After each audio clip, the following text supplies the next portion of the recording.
Muy bien, buenas noches. El día de hoy vamos a hablar acerca de medicina basada en la evidencia, que es un tema bastante importante, un tema fundamental que ustedes deberán manejar en la elaboración de su protocolo de investigación. ¿De acuerdo? Entonces me van informando, por favor, si pueden ver eh, la presentación. ¿La pueden ver? Sí se ve, doctor. Muy bien, excelente. Pues entonces vamos a continuar.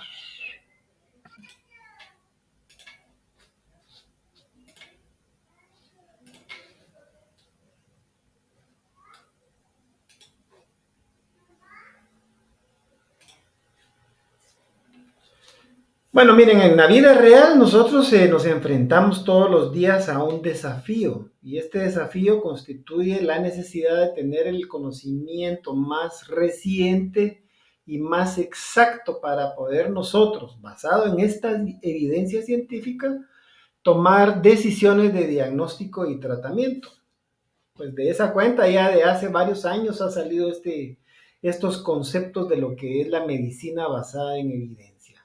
Y es simplemente que nosotros vamos a ir utilizando todo lo que esté, digamos, respaldado por un estudio o una serie de estudios que colaboren de una manera exacta el conocimiento que nosotros estamos tratando de obtener y de reafirmar para que de esta manera podamos tomar decisiones que sean apropiadas al contexto en el que estamos, ya sea diagnóstico y terapéutico.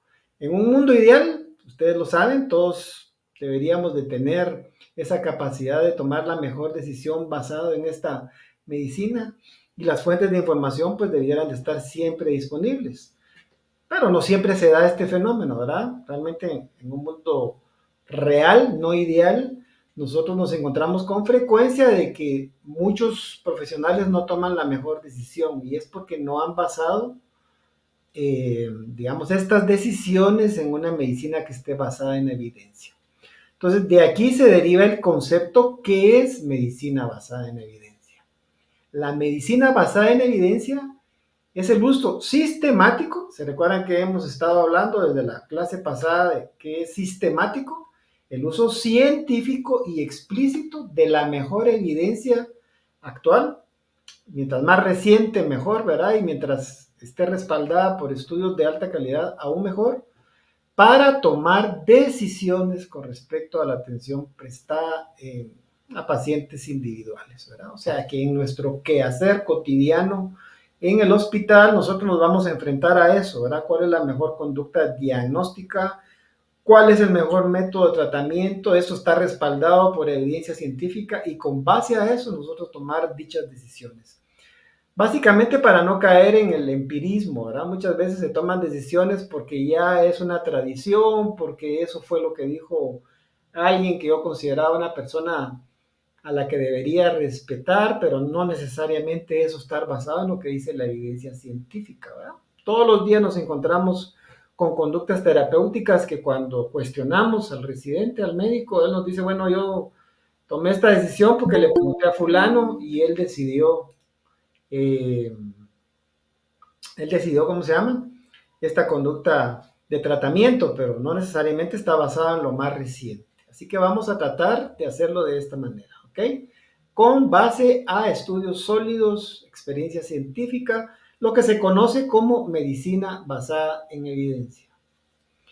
Bueno, entonces tenemos que conocer dos conceptos que son fundamentales y que a ustedes les van a servir a la hora de que traten de interpretar un artículo, sobre todo si este es un estudio de los que nosotros catalogamos como medicina basada en evidencia, y son, valga la redundancia, los niveles de evidencia y los grados de recomendación. Nosotros básicamente tenemos 5 niveles de evidencia. Estos niveles están basados específicamente en el tipo de estudio con que se realizó, digamos, dicha investigación, ¿verdad? Y van de 1 a 5, siendo el primero el que mayor evidencia científica, es decir, la mejor calidad desde el punto de vista del diseño del estudio, nos está proporcionando. Entonces, miremos el nivel de evidencia 1. Nivel de evidencia 1 se refiere a ensayos clínicos controlados, pero esto lo podríamos subdividir en 1A y 1B. 1A, que es una revisión sistemática, un metaanálisis de ensayos clínicos controlados. Aquí ya vamos entrando a un concepto. ¿Qué es un metaanálisis?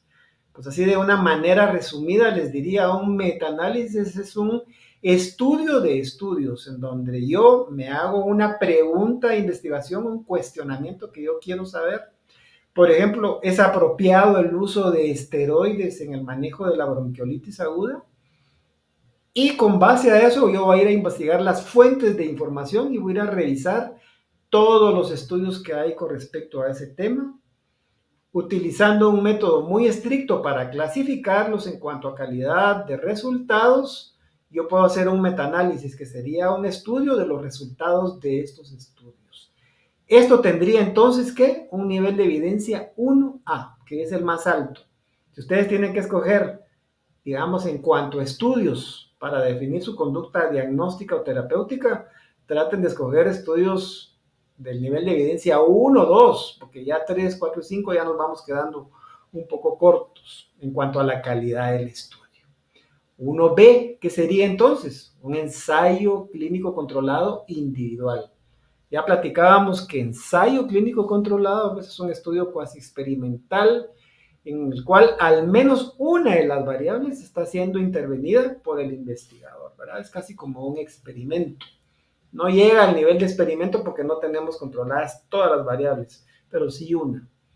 En el nivel 2 tendríamos entonces que siempre los metaanálisis de estudios de cohortes. Se recuerdan que les estaba mencionando, ¿verdad? Estudios de cohortes son estudios en los cuales nosotros vamos a hacer durante un largo periodo investigativo, partiendo de población sana, tratar de encontrar qué factores pueden incidir en el desarrollo de una enfermedad, por ejemplo, ¿verdad? En el 2B tendríamos que entonces estudios de cohortes individuales.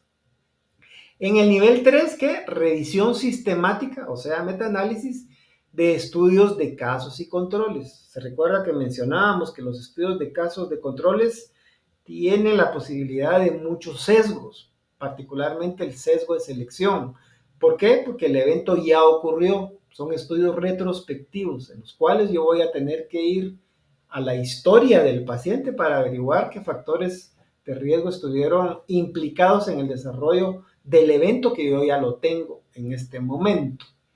3B sería entonces que estudios de casos y controles individuales. 4, estudios de series de casos. ¿Qué son series de casos?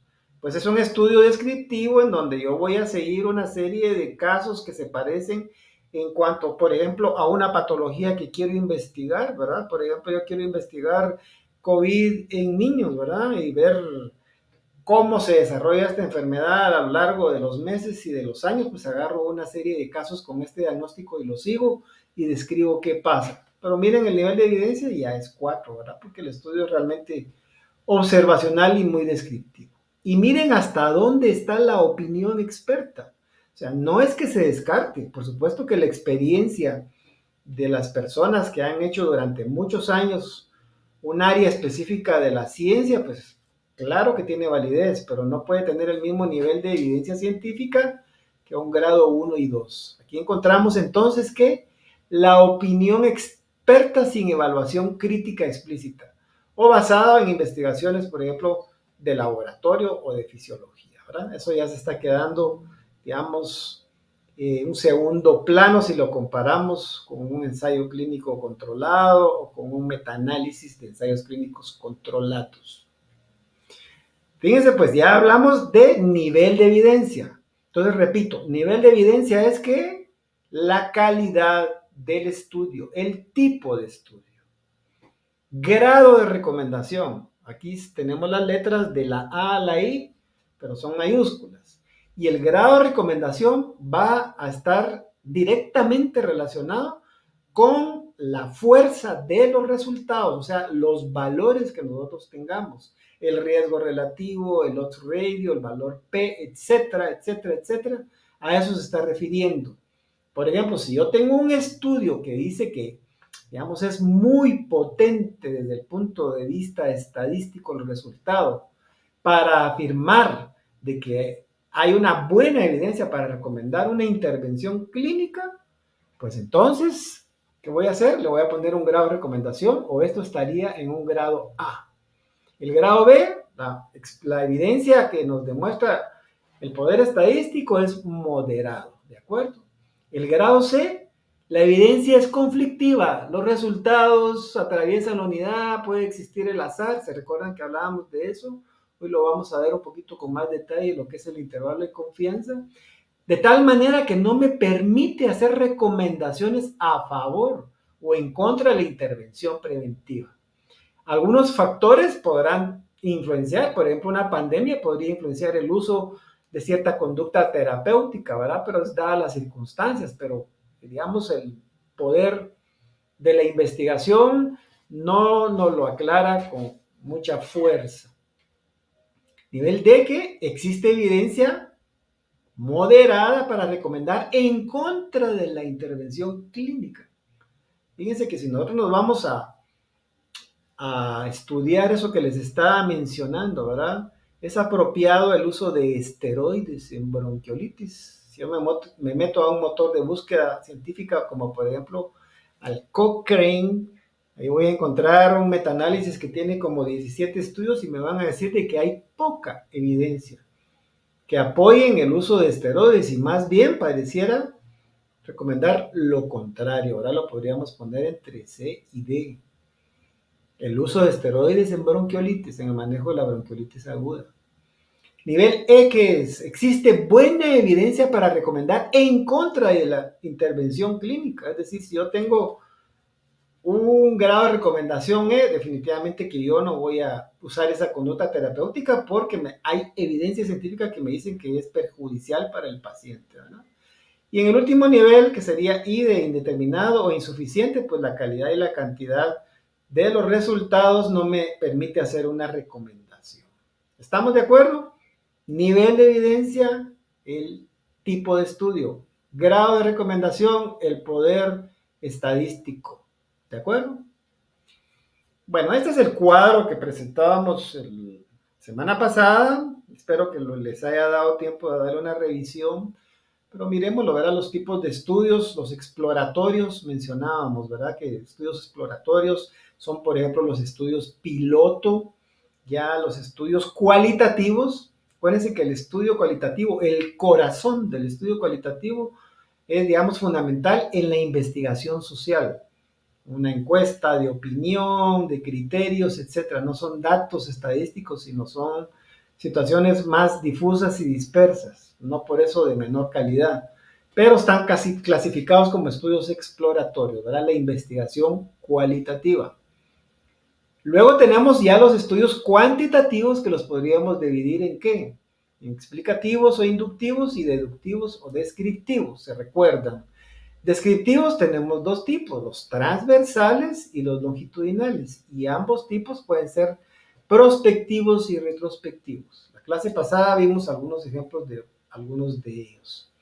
Dentro de los explicativos tenemos dos tipos, los experimentales y los no experimentales o llamados observacionales. Miremos aquí los experimentales, pues el prototipo es el ensayo clínico controlado, del cual ya hemos hablado. Dentro de los otros, o sea, los observacionales, tenemos típicos, ¿verdad? Pero no exclusivos.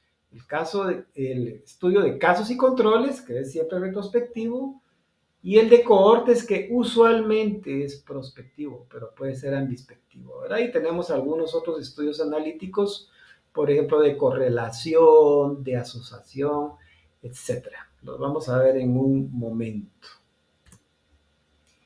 Bueno, repasemos entonces lo que vimos en nuestra clase anterior. ¿Cuáles son los pasos para realizar una investigación? Primero es hacer el planteamiento del problema y eso nos va a permitir desarrollar la pregunta de investigación.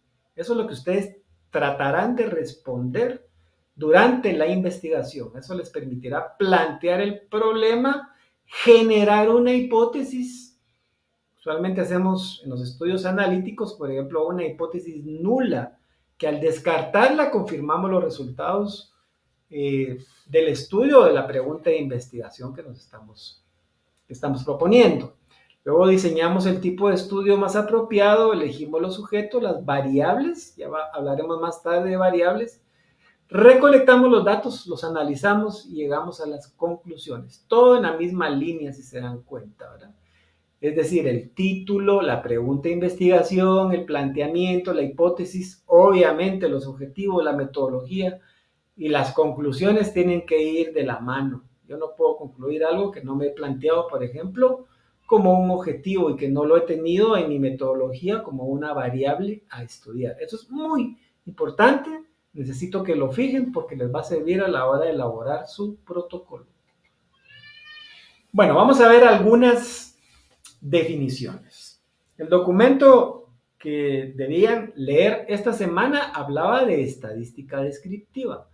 Y ahí lo más importante era que viéramos qué elementos constituyen la estadística descriptiva y dónde la utilizamos. La utilizamos mayormente para estudios, valga la redundancia, descriptivo, pero algunos elementos de la estadística descriptiva obviamente las vamos a utilizar en los estudios analíticos, ¿verdad? ¿Qué usamos, por ejemplo? El promedio, la mediana, la moda, los cuartiles y percentiles. La varianza, la desviación estándar, nos permite crear gráficos como histogramas y diagramas de caja, ¿verdad?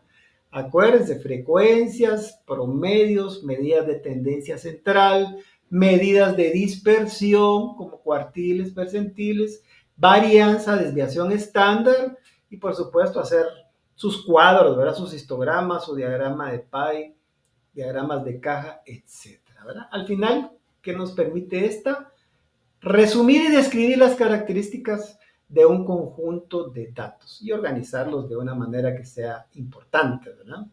Por ejemplo, si ustedes van a hacer un estudio de caracterización de tal patología en el paciente pediátrico o neonatal, obviamente van a utilizar frecuencias, porcentajes, promedios, desviación estándar, percentiles, etc. Van a hacer gráficas, van a hacer cuadros. ¿Estamos? Espero que la lectura del documento les haya ayudado a aclarar. Por supuesto que lo tendrán que estudiar. Repito, no es importante que se aprendan las fórmulas, pero sí, por ejemplo, que sepan que hay una frecuencia absoluta, una frecuencia relativa, una frecuencia acumulada, cuáles son medidas de tendencia central, cuáles son de dispersión, qué gráfica es la más apropiada, si es una variable cualitativa o categórica, lo que estoy describiendo, etc. Eso está todo en el documento.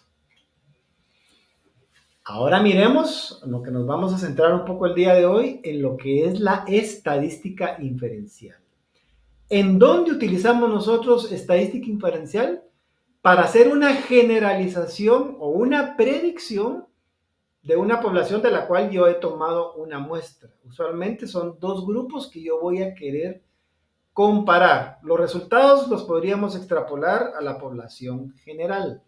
Entonces, en términos generales, les diría yo, utilizamos estadística inferencial cuando hacemos estudios no descriptivos, sino analíticos, en donde estamos asociando, en donde estamos correlacionando, en donde estamos comparando, en donde estamos sacando riesgos, etc. Son estudios que también se conocen como estudios bivariados, porque hay por lo menos dos variables que yo estoy estudiando, mientras que los estudios descriptivos son univariados, como mencionábamos hace 8 días, ¿verdad? Aunque yo escriba muchas características, son univariados. No estoy asociando ni correlacionando, por ejemplo, ¿verdad? Entonces, ¿qué podemos medir? Estimación de parámetros, chi cuadrado, odds ratio, reo relativo, etc. Pruebas de hipótesis. Lo que queremos en muchos estudios es descartar la hipótesis nula, que eso nos confirmaría automáticamente la hipótesis del investigador. Sacar los intervalos de confianza, hacer, por ejemplo, análisis de regresión. Entonces, los estudios analíticos, nosotros los podemos clasificar en pruebas paramétricas y pruebas no paramétricas. Oh, doctor Herrera, ya se empieza a complicar la estadística, eso es lo que no me gusta. No me interesa en realidad que se aprendan todas las pruebas paramétricas y todas las no paramétricas, porque son un montón, pero sí que tengan una idea general de cuándo se utilizan cada una de ellas. En términos generales, nosotros decimos que vamos a utilizar pruebas paramétricas, ya las vamos a ver, cuando mi población o muestra que estoy estudiando sigue una curva de distribución normal. Si no sigue una curva de distribución normal, pues entonces utilizaré una prueba no paramétrica, por ejemplo, el chi cuadrado.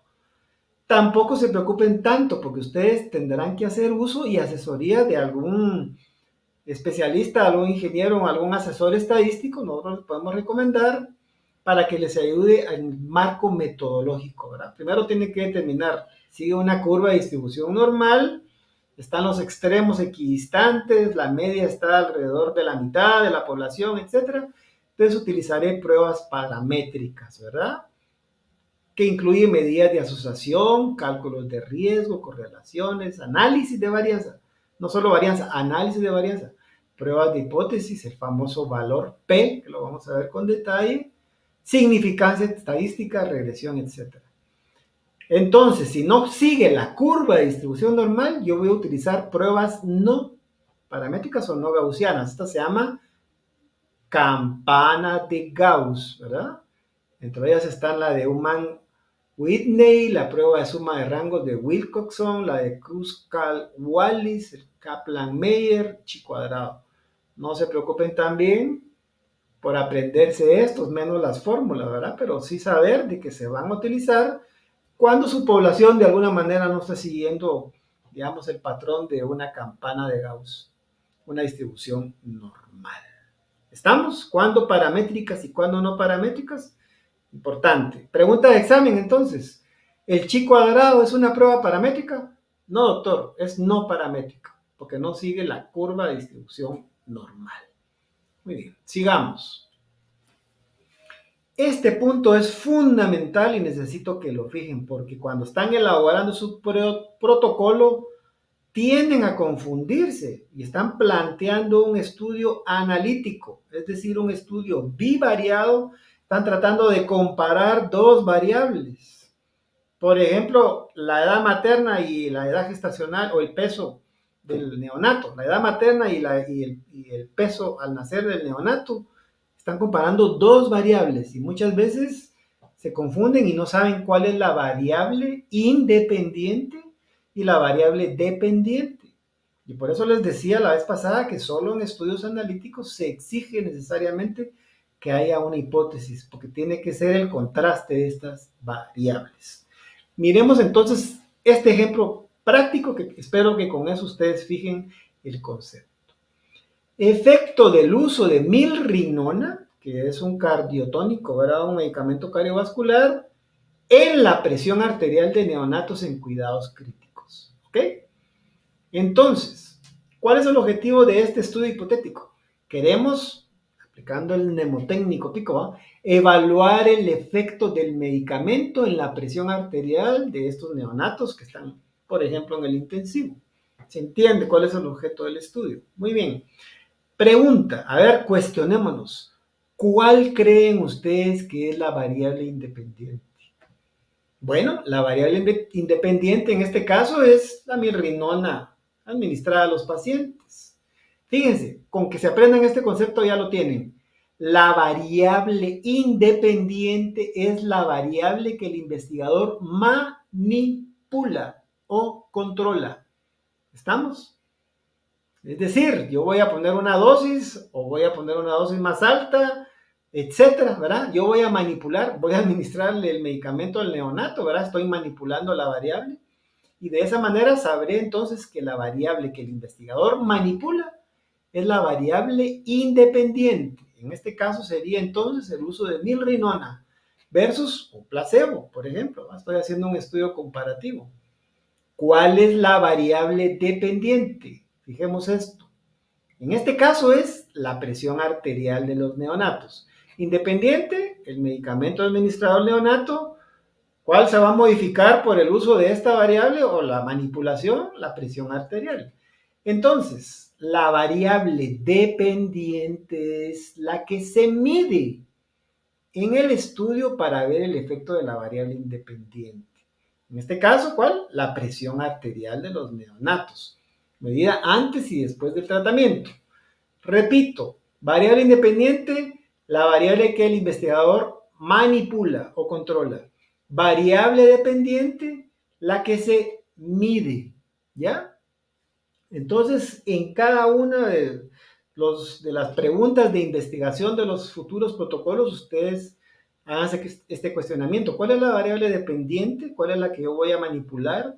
¿Y cuál es la que voy a medir? ¿Cuál es el resultado? ¿Cuál es la consecuencia de haber manipulado la independiente? Pues esa será la dependiente.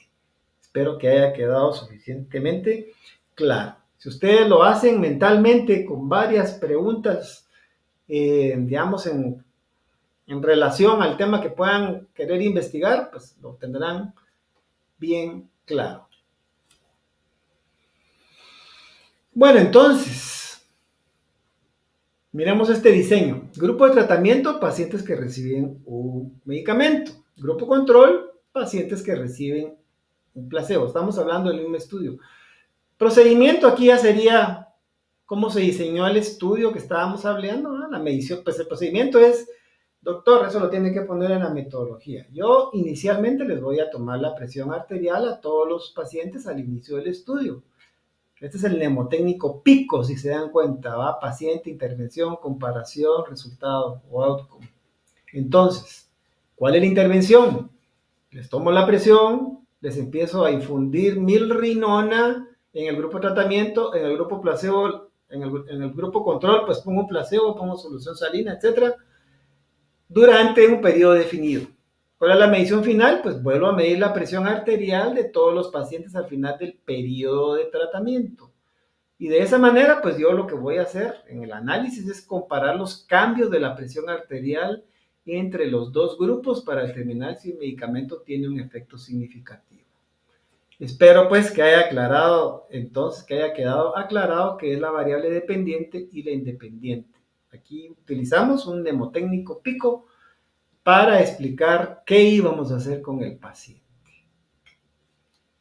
Bueno, entonces empecemos con algunas pruebas, en este caso una paramétrica, no paramétrica, perdón. ¿Qué es la prueba de chi cuadrado? La menciono primero porque la usamos mucho, realmente la utilizamos mucho. Y nos sirve para estimar el valor P que es la significancia estadística. Que ustedes ya deben de saber a estas alturas que nosotros decimos que hay una diferencia estadísticamente significativa cuando el valor P está por debajo de 0.05, que sería el 5%. Usamos la prueba de chi cuadrado. Oigan esto, cuando queremos determinar si hay una relación significativa entre dos variables categóricas. ¿Cuáles son las variables categóricas, jóvenes? Se los voy a decir, las variables las dividimos en categóricas o cualitativas y numéricas o cuantitativas, ¿ya?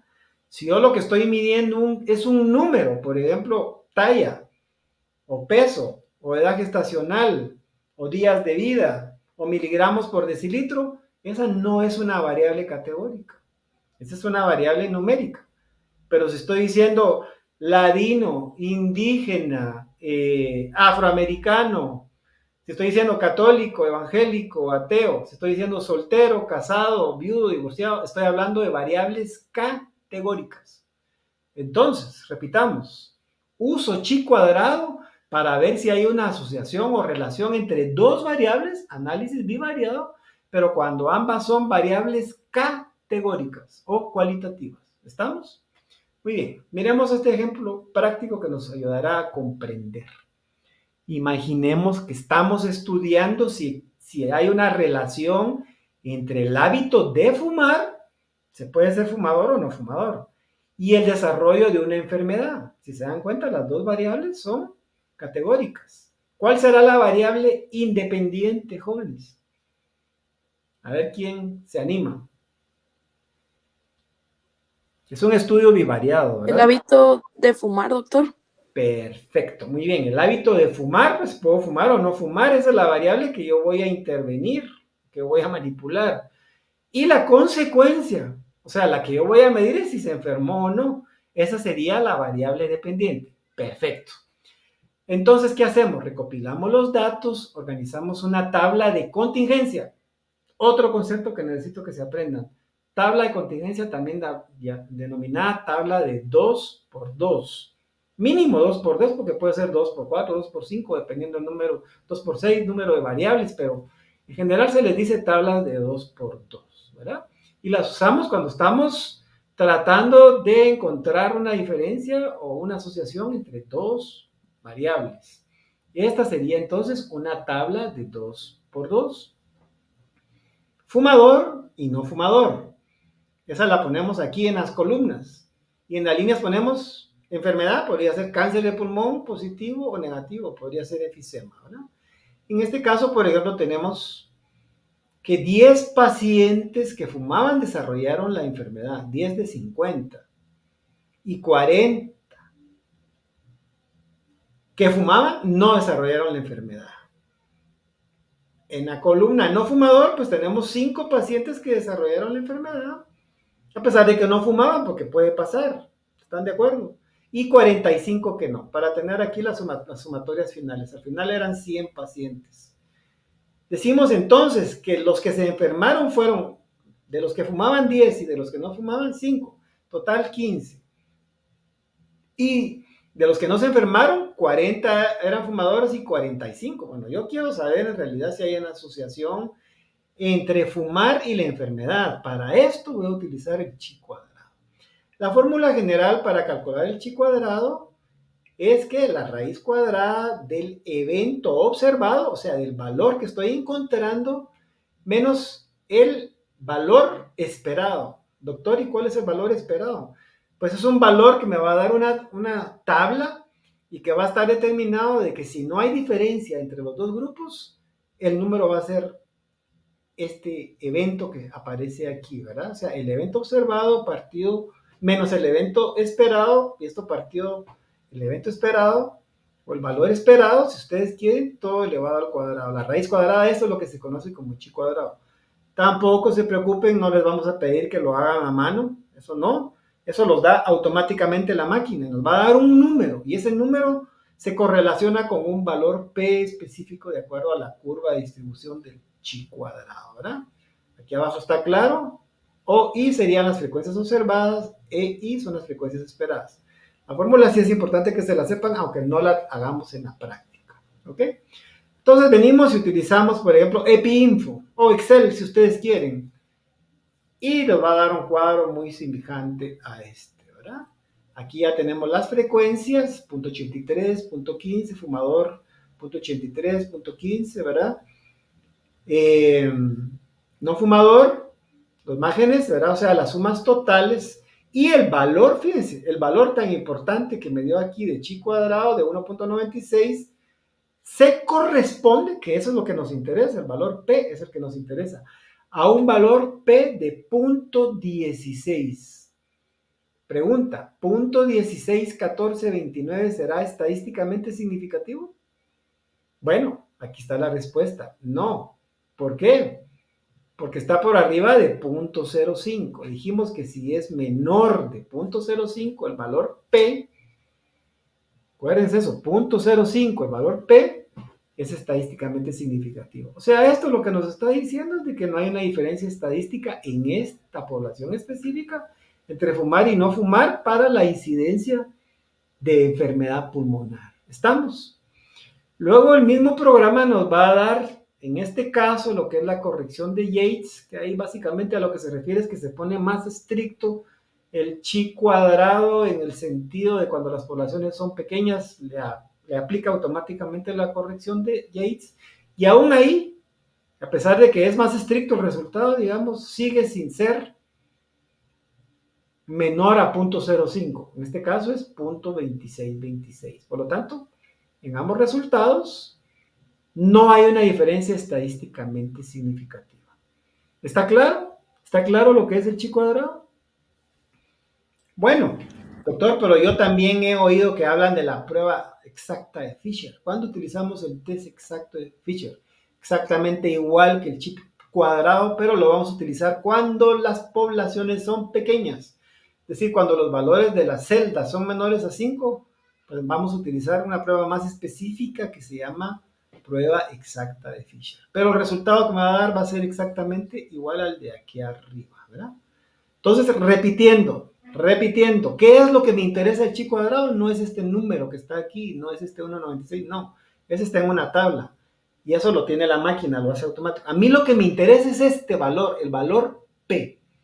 Si es estadísticamente significativa la diferencia o si no es estadísticamente significativa. ¿Estamos de acuerdo? Miremos otra. La famosa T de student. Esa sí la he oído bastante, doctor. Yo creo que la usé en mi tesis, ¿verdad? Porque a veces ni sabemos qué tratamiento estadístico le han dado a las tesis de grado, pero miren, la prueba T-Student es una prueba paramétrica, ¿ok? Paramétrica, o sea, sigue una curva de distribución normal, pero es para variables cuantitativas o numéricas, porque lo que yo voy a determinar es si hay una diferencia significativa entre las medias. Tendría que haber sacado una tabla de promedios, ¿verdad? De dos grupos. O sea, uso mi estadística descriptiva para sacar la media del grupo A y de la media del grupo B, y luego las comparé. Y para tal, que es una numérica, ¿verdad? Paramétrica, utilizo la prueba de test de estudio. Básicamente hay tres, ¿verdad? La prueba T de muestras independientes no tiene nada que ver la población A con la población B, o sea, son dos grupos, aunque sean dos grupos paralelos, pero no son los mismos.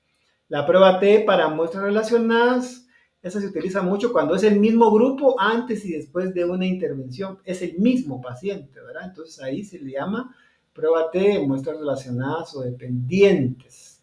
Y la prueba T para una muestra, ¿verdad? Entonces, ¿qué es importante? Que siempre va a haber un equivalente no paramétrico al T-Student de muestras independientes. Es la prueba de Mann-Whitney, la U-Mann de Whitney, ¿verdad? ¿Y cuál será el equivalente no paramétrico para las muestras relacionadas? Pues la prueba de Wilcoxon. Ahora, si las variables que estoy midiendo son categóricas o al menos una de ellas, yo voy a utilizar la prueba de McNemar. Tampoco no se me estresen, eso lo tiene que saber el estadístico que los va a asesorar en su tesis, ¿ya? Él les va a decir, aquí vamos a aplicar la prueba de McNemar. ¿Por qué? Porque tenés una variable categórica. Pero ustedes ya lo van a saber, ¿verdad? No los van a dejar, no los van a agarrar sorprendidos. Al final nosotros no pretendemos que ustedes sean especialistas, ¿verdad? Que saquen una ingeniería en estadística, ¿verdad? Que sean estadísticos, no, pero sí que sepan de dónde salen los conceptos y por qué están utilizando cada prueba en el diseño de su propio estudio. Fíjense que hay una parte en la elaboración del protocolo en metodología donde dicen qué tipo de estadística voy a aplicar y todos ponen, bueno, voy a utilizar el SPSS, voy a utilizar Excel, voy a utilizar EPINFO, pero está bien que lo pongan, pero eso no es lo que me interesa. A mí lo que me interesa es de que quede escrito ahí qué van a usar. Van a usar chi cuadrado para variables categóricas, van a utilizar pruebas paramétricas, si sigue una curva de distribución normal, si no, no paramétricas, van a utilizar correlación. Eso es lo que tienen que dejar descrito ahí, ¿verdad? Si es estadística descriptiva o si es estadística inferencial. O sea, elaborar la metodología del protocolo es fundamental que sean detallados, que con exactitud describan qué es lo que plantean hacer, cuál es el tratamiento estadístico que le van a dar a su tesis. ¿Por qué? Por lo que mencionábamos la semana pasada, que su estudio debe tener una característica y es la reproductibilidad. Eso quiere decir que en cualquier parte del mundo, en la China, en la India, en África, donde sea, leyendo su tesis, alguien podría repetirla, ¿ya? Utilizando metodología semejante y obtener resultados más o menos semejantes, ¿ya? Bueno, miremos entonces un ejemplo práctico de la prueba de Student. Paramétrica, medias, ¿verdad? Comparar medias de dos grupos, ¿ok? Bueno, Supongamos que queremos comparar las puntuaciones de dos grupos de estudiantes en un examen. ¿Ya? Y quiero saber cómo les fue a este grupo, el que está en infecto, y a este grupo que está en la pedia. Quiero saber si hay una diferencia, entonces voy a sacar las medias, ¿verdad? Al grupo A ha utilizado una nueva técnica de estudio, mientras que el grupo B ha utilizado las técnicas tradicionales que aprendió en la facultad. Ok, vamos a ver si hay diferencia. Aplicamos entonces, ¿qué? Prueba de T de estudio, porque lo que yo estoy midiendo es que un parámetro numérico. Estamos ahí, ¿verdad? Para determinar si las diferencias observadas en las puntuaciones son estadísticamente significativas. Muy bien, sigamos pues. Coeficiente de correlación. ¿Paramétrica o no paramétrica? Paramétrica. ¿Y qué hacemos con el coeficiente de correlación? Pues lo que queremos es, de alguna manera, sacar, digamos, la fuerza y la dirección de una relación lineal entre dos variables. Por ejemplo, en los estudios longitudinales, yo quiero ver cómo se va comportando el nivel. Ejemplo, el nivel de ácido láctico, ¿verdad? En los días que el paciente está en el intensivo. Y yo quiero correlacionarlo con el uso de algún tratamiento específico, oxígeno, etcétera, ¿verdad? Y ver si hay una variación en el tiempo, ¿verdad? Queremos ver cómo se comporta de una manera lineal, ¿verdad? Entonces es especialmente útil para determinar cómo dos variables están relacionadas y puede variar entre -1 y +1. Acuérdense, coeficiente de correlación, los resultados van entre -1 y +1.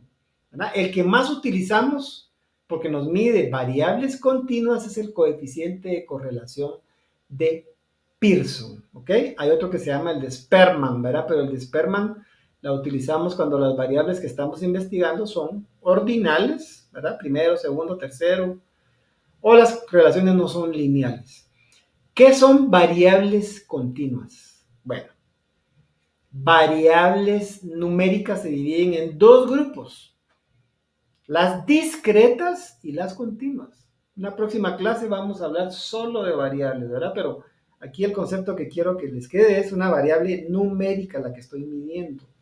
Si, por ejemplo, el 0 es arbitrario, es una variable continua, ¿ya?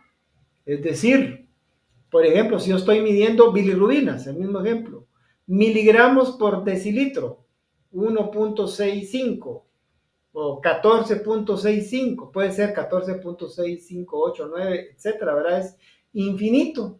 Entonces, esa será una variable que continua, ¿ya?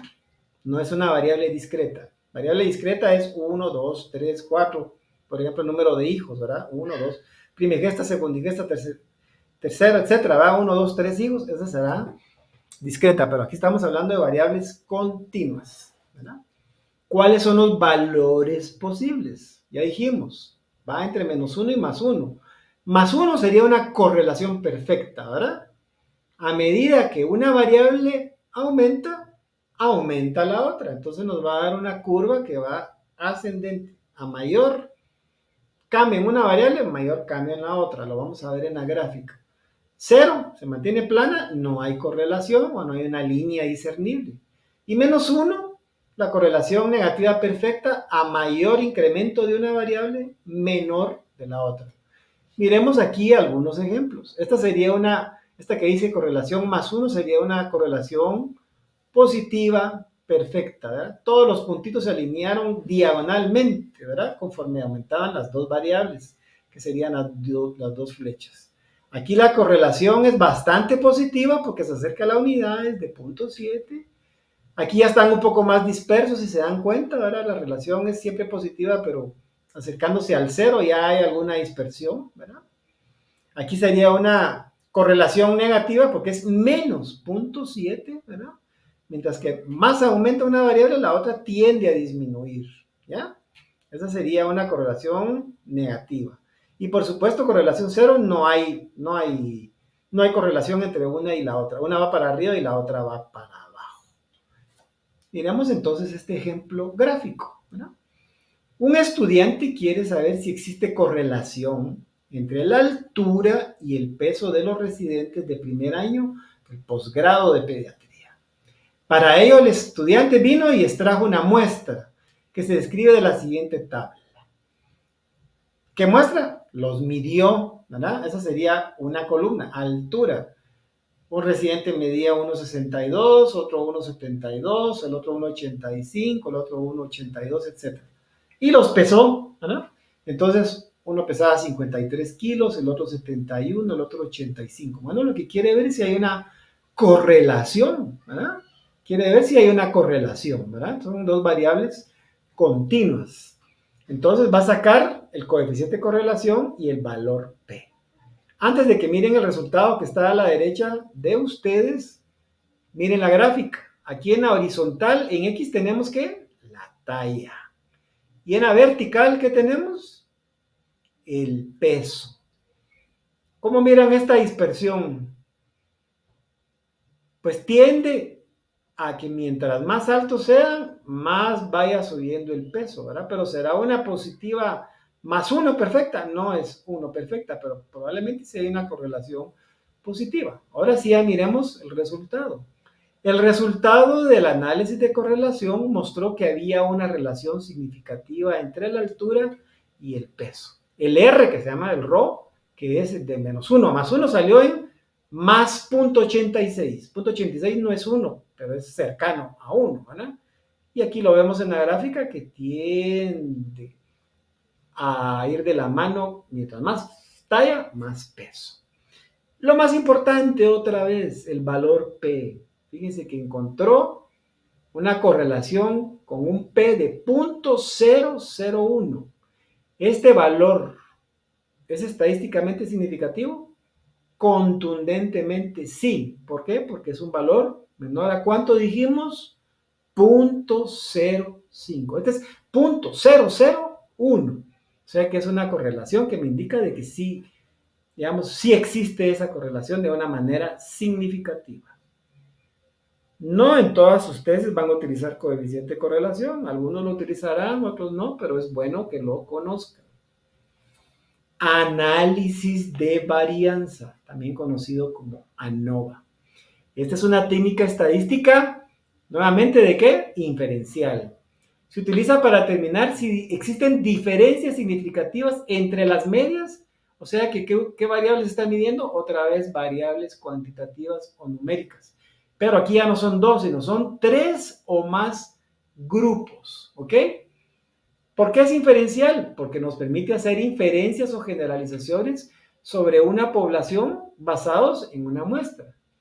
¿Cuál sería su equivalente no paramétrico si mi curva de distribución no fuera normal? Pues la prueba de Kruskal-Wallis. No la vamos a ver.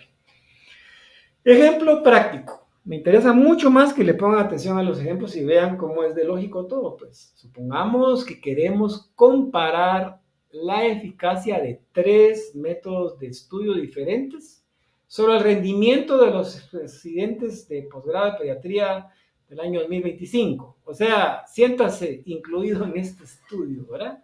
Vamos a hacer una ANOVA al final del año, al final del cuatrimestre y vamos a ver. Tenemos tres grupos de estudiantes. Dijimos que ANOVA se utilizaba para tres o más variables, ¿verdad? Numéricas, paramétrica. Grupo A, el grupo que empieza por la pedia, va a utilizar el método de estudio 1. Grupo B, los que empiezan allá con nosotros en neonatos, va a utilizar el método de estudio 2. Grupo C, los que empiezan en infectos, van a utilizar el método de estudio 3.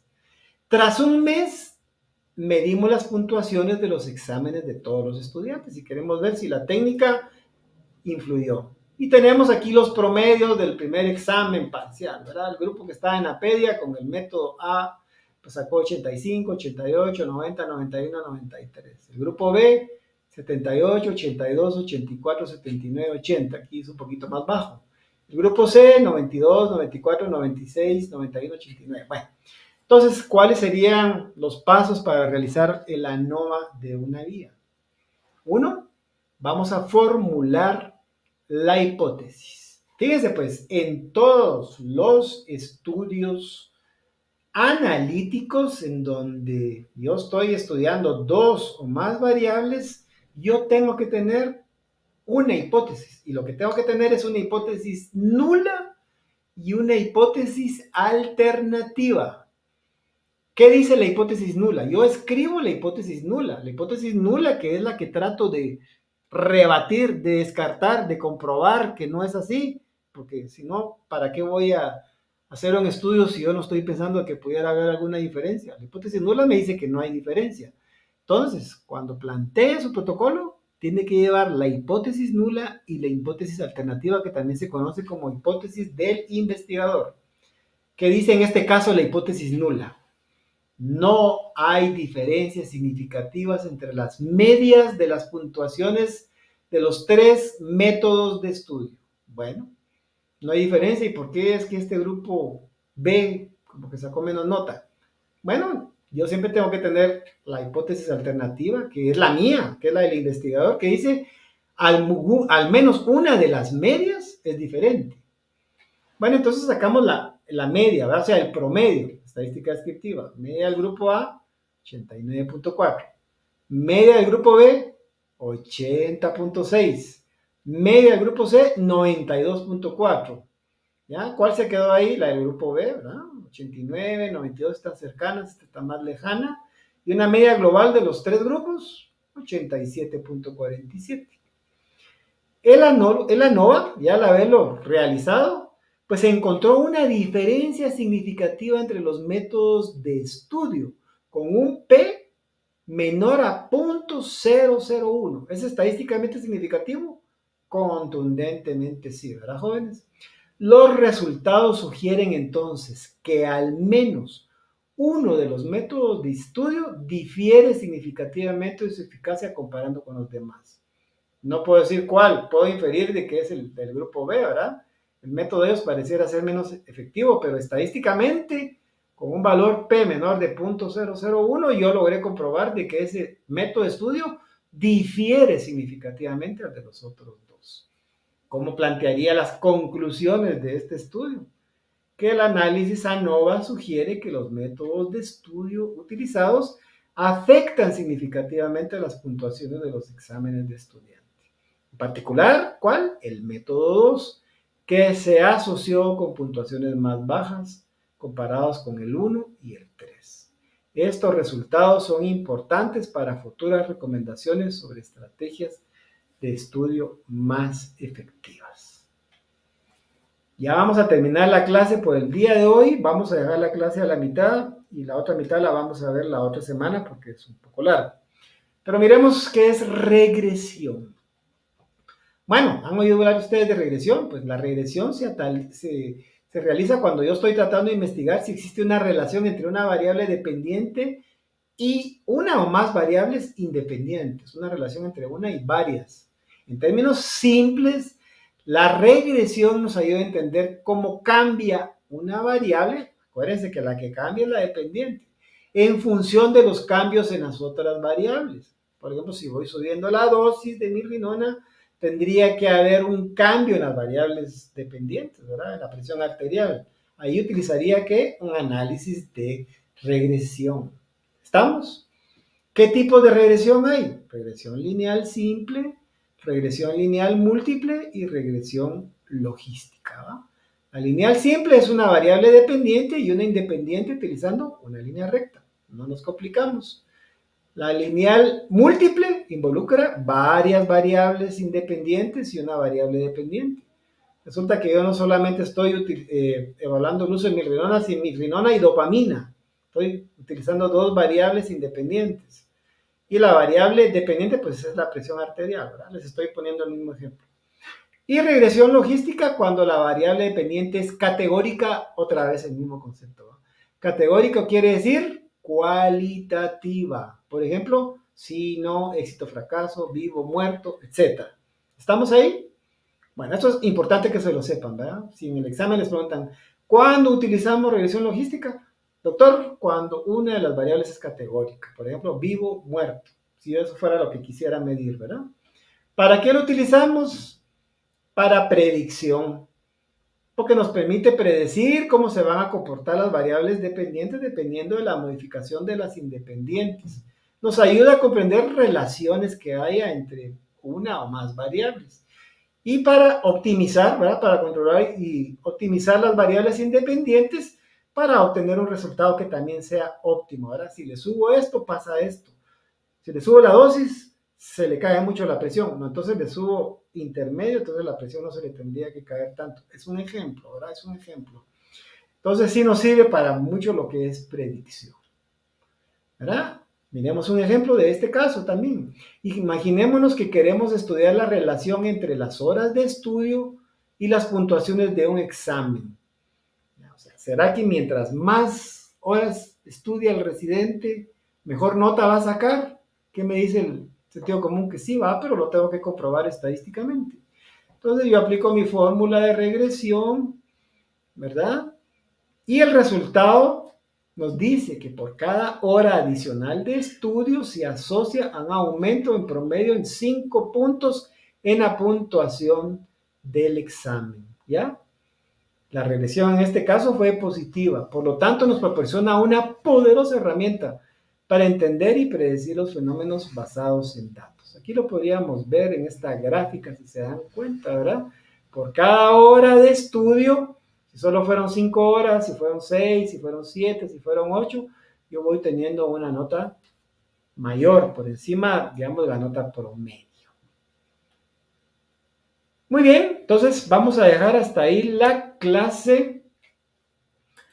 Espero que hayamos comprendido todos los conceptos, pero si no, los vamos a seguir reforzando en la otra mitad. Mi recomendación es de que este documento ya lo tienen subido, léanlo esta semana hasta el final para que sea más fácil comprender lo que nos falta al día de hoy.